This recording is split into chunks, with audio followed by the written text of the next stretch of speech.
This comment is asking if I could prove that all 2,000 of the billionaires are evil people. Yeah, I can. It's not even very hard. So first, let's put a billion into perspective.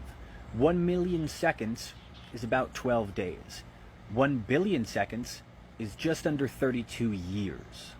Which means that if you earned $1 every single second and never spent any of it, it would take you about 32 years to earn a single $1 billion.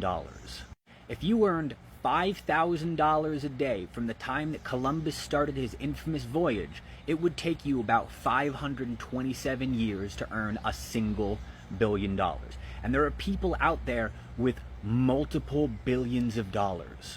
Based on that math, we can conclude that there's no ethical way to acquire $1 billion because there's no physically possible way to earn that money solely through the value of your own labor.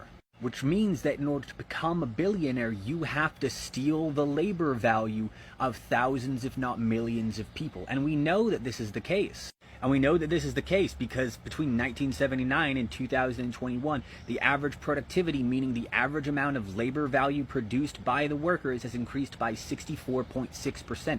Meanwhile, the average wage of workers has only increased by about 17.3%. That's a difference of nearly 50% labor value. So already billionaires are stealing 50% or more of their workers' labor value so that it can sit around in investment funds and stock portfolios, providing nothing of value to society. And when we start to take certain other things into account, it gets even worse. There are currently over 582,000 homeless people in the United States, many of which are children. And in the year 2020, there were more than 34 million food insecure people in the United States. That's about 10% of the population that doesn't know where their next meal is going to come from. Now, do you know how much it would cost to end homelessness in the United States? According to the Department of Housing and Urban Development, it would cost $20 billion to end homelessness in the United States.